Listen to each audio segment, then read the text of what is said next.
De volta aqui, como vocês viram aí no vídeo de introdução que eu coloquei, mais para ilustrar mesmo, o tema de hoje é favela. É um tema muito batido, né?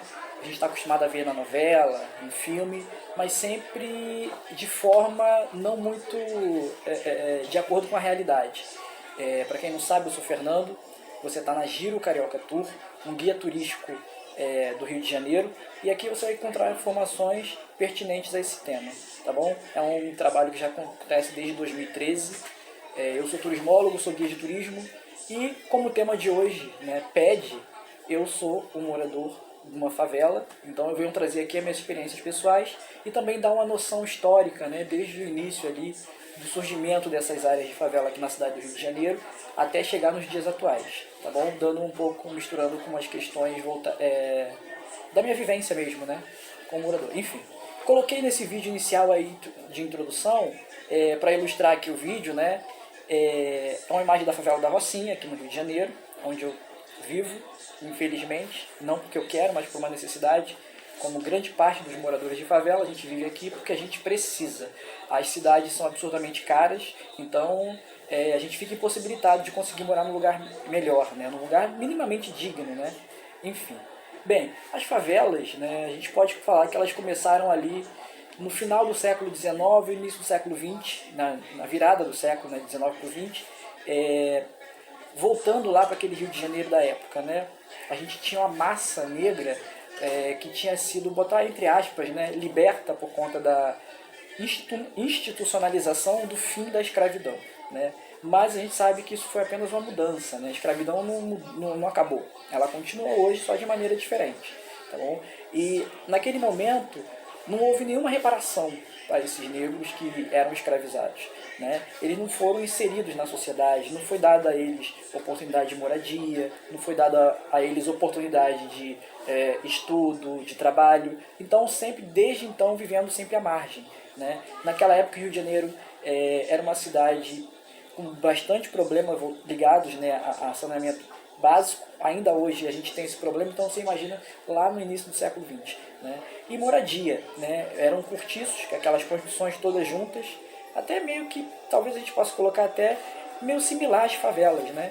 Mas aquelas construções antigas juntas, o esgoto, proliferação de doenças, né? E muitos problemas ligados a isso. E um cara chamado Francisco Pereira Passos, engenheiro, né? Ele também trabalhou na Embaixada Brasileira em Paris, na época que Paris viveu as grandes transformações, né? A abertura das grandes avenidas, tudo que a gente tem hoje.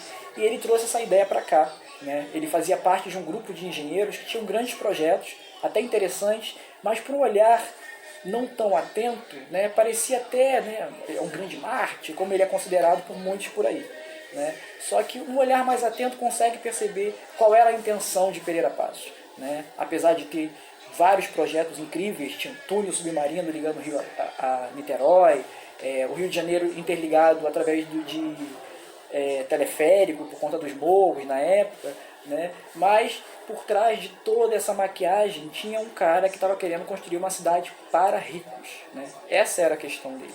Então, nesse panorama desse Rio de Janeiro, do século XIX para o XX, né, com vários problemas, ele se aproveitou desses vários problemas para então começar a abertura de grandes avenidas e trazer essas grandes obras, né?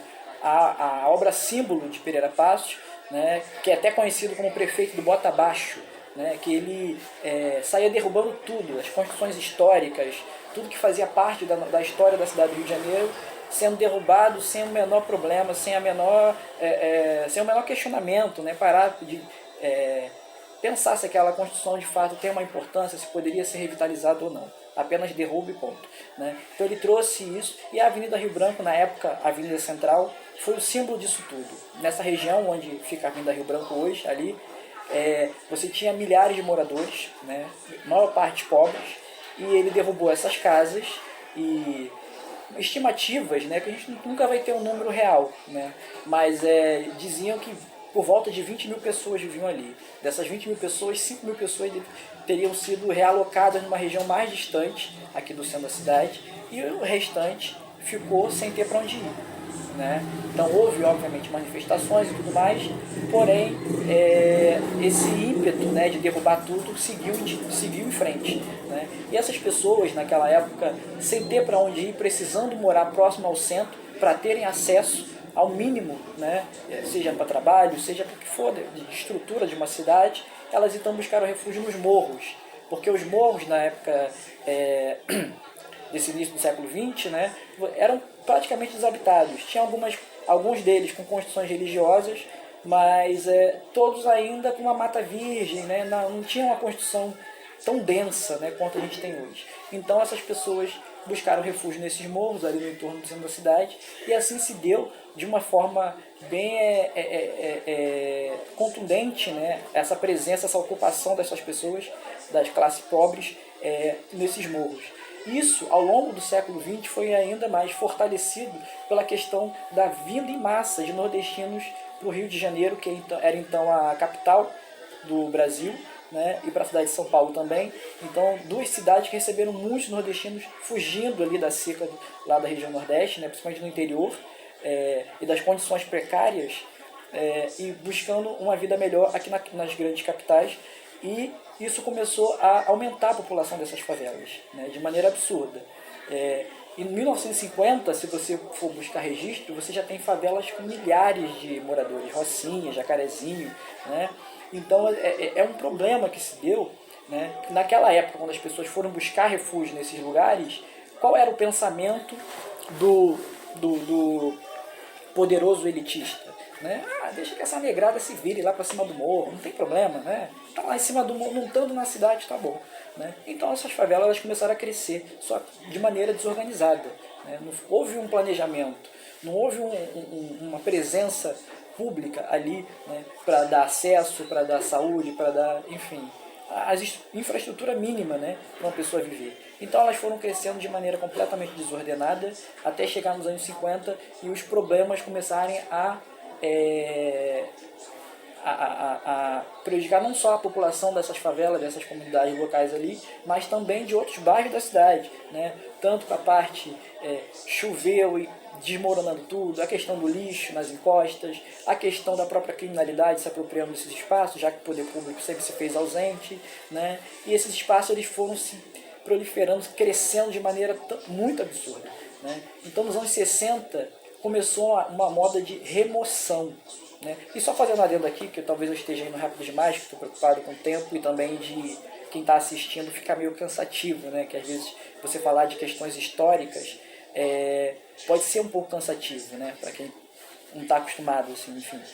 Mas as primeiras favelas, né? Elas se deram em morros, né? Até se você for buscar registro, você vai encontrar a questão da Providência, né? Mas o próprio Morro do Castelo, que é uma área extremamente importante para a história da cidade do Rio de Janeiro, que ficava ali no centro da cidade, né, na região, inclusive, que se chama Castelo, naquele subbairro, ele já sofria com a favelização justamente por conta da falta de políticas públicas para moradia, né, e de você ter todo aquele número grande de pessoas, de negros que eram escravizados, não foram inseridos na sociedade, não foi feito nenhum programa, nenhum projeto que inserisse essas pessoas na sociedade. Então eles tinham sempre que buscar meios. E como no Morro do Castelo você tinha várias obras, construções abandonadas, né, essas pessoas começaram a ocupar algum desses espaços, né, para morarem, por uma necessidade.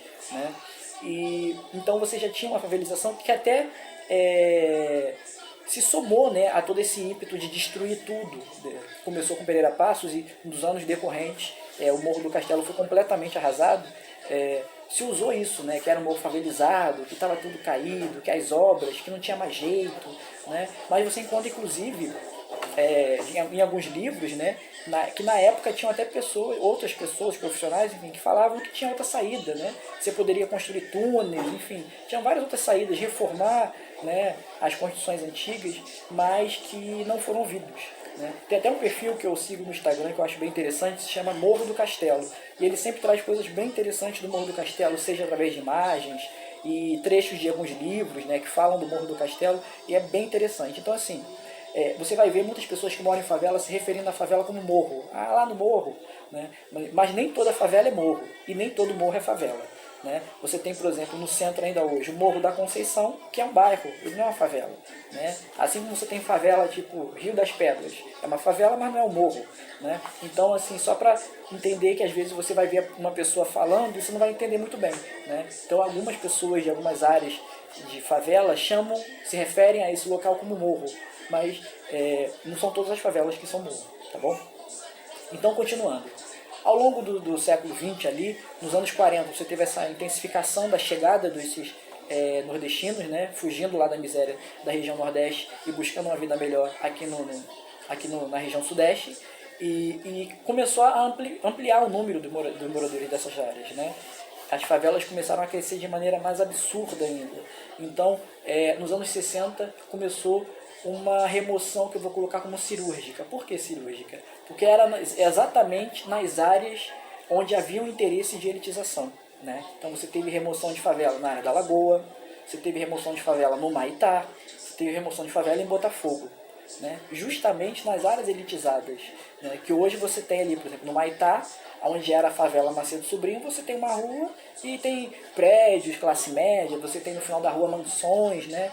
Classe alta, enfim. No Pasmado virou um parque, na Catacumba virou um parque, lá na antiga Praia do Pinto, né, na Lagoa, é um jardim, né, que é o Jardim de Alá, enfim. Então, são áreas que hoje você percebe, né, qual era o interesse da época, a elitização, tá bom? Então, assim, a gente tem que sempre olhar com atenção essas questões, porque muitas vezes vão falar para a gente de projetos, assim como Pereira Passos usou a questão do saneamento básico, de acesso, né, das obras que estavam caindo aos pedaços, da proliferação de doenças, que eram questões reais, que de fato existiam, para colocar o projeto dele, né, levar o projeto dele à frente, que era nada mais do que construir uma cidade para ricos, né? Então o olhar que não se atenta a isso vai olhar o Pereira Passos como um herói, nossa, um grande transformador, mas na verdade, se você olhar de perto com atenção, você vê que a intenção dele, real, era construir uma cidade de rico, né? Ele, tanto quanto engenheiro, quanto ele trabalhou na Embaixada Brasileira em Paris, na época das grandes transformações de Paris, ele trouxe todo esse ímpeto, né, das derrubadas e das aberturas das grandes avenidas, das grandes construções para cá. Tanto que na Cinelândia, ali na praça, né, fica ali no final da Rio Branco, você tem as principais construções da Cinelândia, né, elas foram construídas, a gente só vê só aqui o tempo, tá bom. Elas foram construídas inspiradas em obras de Paris, né? A Biblioteca Nacional, acho que foi inspirada na Escola Militar de Paris, né? O Museu Nacional de Belas Artes foi inspirado na ala Visconti do Museu do Louvre, o Teatro Municipal inspirado na Ópera de Paris, então assim, na Ópera Garnier. Então você tem aquela praça com as grandes construções, né, que era o moderno na época, né? Ele queria trazer essa modernidade, mas na verdade se viu que era nada mais do que uma cidade para ricos, né? Porque se de fato quisesse o desenvolvimento, traria projetos, né, e envolveria essas classes pobres, né? Então se você vai levar uma população para uma área mais distante, você dá a condição dessa pessoa ter acesso à cidade, seja através de trem, seja através de metrô, seja gerar nesse local onde elas vão estar vivendo ali, né, condição dela trabalhar, dela ter acesso ao hospital, dela ter acesso à estrutura mínima, né, presente, que não foi colocado na época. Então as favelas elas foram crescendo de maneira absurda, se desenvolvendo dessa maneira louca, e o que a gente tem hoje, né? O Rio de Janeiro hoje é praticamente uma cidade dentro de uma favela. E é muito ruim, e eu, quanto carioca, me sinto envergonhado de ainda hoje existir área de favela, né? O país como o Brasil, um país rico, não é um país pobre, né, que ainda existem essas áreas, né, pessoas vivendo nessas áreas. E mesmo dentro das favelas, por exemplo, eu moro aqui na Rocinha, numa área que foi loteada, então tem uma mínima organização, apesar que com o passar dos anos ficou bem favelizado, bem largado mesmo, abandonado, né, mas tem uma mínima organização das ruas e tudo mais. Tem áreas que nem isso tem.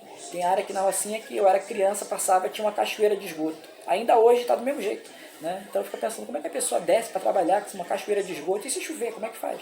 Né? Mas é a situação que ainda permanece, né, nas áreas de favela do Rio de Janeiro. E pensar que aqui na Rocinha teve o PAC, né, um grande projeto que muita gente se lambe os beiços e fala como se fosse o grande ápice, né, gastou 1 bilhão na Rocinha, e a Rocinha continua com os mesmos problemas de sempre. Né? Para onde foi esse dinheiro? Né?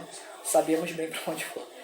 Enfim, então, gente, esse é a questão mais histórica, né? Desde o surgimento lá de maneira mais consistente das favelas. Existem muitas linhas de raciocínio que vão falar da questão da favela da Providência, que era o Morro da Favela, né? Que de fato tem isso do pessoal que chegou da Guerra de Canudos, se eu não me engano. Fatos históricos a gente desculpa, mas às vezes foge da mente. Mas acho que é da questão da Guerra de Canudos, né? Provavelmente você vai encontrar bibliografias que falem a respeito disso, né? Mas eu quis dar mais esse panorama histórico, que a questão das favelas, de maneira mais consistente mesmo, foram marcadas pela essa questão de Pereira Passos querendo construir o Rio de Janeiro para rico, né, principalmente pela Avenida Rio Branco, quando ele abriu ali e expulsou de vez ali a classe pobre do centro da cidade. Né. Isso para não falar no Porto, né, e você vê que é um projeto mesmo, né, de elitização. Ali no Porto tem, por exemplo, próximo ao Cais do Valongo, que foi tombado, inclusive, patrimônio da Unesco, por ali passaram mais de 500 mil negros escravizados na época. Né? E é uma área que ela tem essa carga negativa muito grande, né? Dessa história que é muito ruim e muito vergonhosa, né? 500 mil de pessoas escravizadas passaram por um cais que ficava ali. E esse cais ele foi todo enfeitado e mudaram de nome, né? Quando a família real portuguesa veio fugida para o Brasil, se tornou Cais da Imperatriz. Né? E aí ali próximo, anos depois, Pereira Passos, no início do século XX, construiu o Jardim Suspenso do Valongo, como se fosse um jardim babilônico, tudo para apagar essa imagem negativa da área. Né? Então, os terreiros de Umbanda, Candomblé, que ficavam nas áreas também foram para cada vez mais longe, né? Por conta dessas intervenções que derrubava tudo, enfim. Então a gente tem que olhar a nossa história por vários aspectos, né? Sob várias perspectivas. Né? E a favela, eu queria fazer esse vídeo há muito tempo, porque escuto muito falar de favela, mas de maneira muito longe da realidade. Né? Tudo é muito bom, a favela venceu, a união, e mentira, gente. Eu moro na favela, não tem união nenhuma. Né? Noite passada eu não consegui dormir porque tinha um idiota na rua com som alto, 2 da manhã, de domingo para segunda. Né? E isso é muito comum. A pessoa estaciona a moto na sua porta, né? E aí você vai reclamar, o cara diz que aqui é favela. Aí você, onde mora esse espírito de coletividade nessa atitude? Né? Eu subo na minha laje, uma parte é telhado, uma parte é laje. No telhado eu encontro fralda de criança suja, eu encontro absorvente usado, todo tipo de lixo. Cadê a coletividade nisso tudo? Né? E é engraçado que não vem, provavelmente, não sei se vai aparecer daqui a pouco aquele povo que adora defender, né? Falar que não, sempre tem uma explicação para explicar a vigarice desse povo. Né? Então, assim, anos atrás, quando eu era criança, por exemplo, anos atrás não, né? Muito tempo atrás, quando eu era criança não era assim. O que aconteceu? Se lá na época, lá atrás, a gente não tinha tanto acesso à informação e as pessoas tinham esse senso de coletividade, de respeitar o espaço do outro, de saber que todo mundo precisa dormir para acordar no dia seguinte para trabalhar. Né? Existia esse senso comum. Né? E hoje se perdeu. Por quê? Se hoje a gente tem muito mais acesso à informação. Né? Então, impera a vigarice, impera a falta de respeito, impera tudo que há de pior. Né? O cara quer fumar maconha, ele pode baforar para dentro da sua casa porque é favela, que se foda. Né? Tá fazendo barulho, quer silêncio, vai morar no Leblon. Né? A resposta eles têm na ponta da língua. Aí quando a polícia sobe metralhando todo mundo, aí quer reclamar. Aí como você quer reclamar se você não respeita seu vizinho? Como é que você quer exigir que a polícia respeite você se você não respeita o cara que está do teu lado? Você não tem moral para isso. Né? Então, infelizmente, acaba virando uma bola de neve. Né? É um lugar podre, é um lugar péssimo, é um lugar que já não deveria mais existir. Né? As pessoas deveriam morar nas suas casas, estruturadas, nos bairros, pela cidade do Rio de Janeiro. E, infelizmente, não é assim. Né? Então, essa é a visão da favela, essa é um panorama histórico e um pouco da minha vivência. Não é legal. Se eu pudesse, eu não moraria aqui, é óbvio. Não sou idiota de falar que eu vou querer morar aqui. Sou uma pessoa completamente sem noção a querer morar num lugar desse. Né? É péssimo e eu não posso morar em outro lugar porque a cidade do Rio de Janeiro é um absurdo de caro, tudo é muito absurdo. Né? Infelizmente você não tem projetos voltados à habitação e que proliferam as áreas de favela. Né? Até porque a gente sabe que nessa engrenagem, né, da economia e tudo mais, o grupo pequeno que está ganhando não vai abrir mão disso. Né? Enfim, mas não vamos prolongar muito nesse sentido. A minha intenção era mais trazer alguma dessas informações para vocês, né? Que a gente escuta muito falar de favela, e turismo favela, eu fui na favela, é roda de samba na favela, né? Mas a coisa não é bem tão linda como se parece, como desenham por aí, tá? A coisa é péssima, da pior qualidade possível. né? As favelas são dominadas, não tem uma favela no Rio que não seja dominada ou por traficante ou por miliciano, né? Não é segredo para ninguém isso, né? O próprio governo sabe disso, né? Então onde o poder público se faz ausente, o poder paralelo se fez presente, né? E quem sofre é a população que é obrigada a viver nessas áreas, né? Que falta tudo, né? A menor infraestrutura, o básico do básico do básico, falta de um tudo, né? Então não é tão lindo assim, né?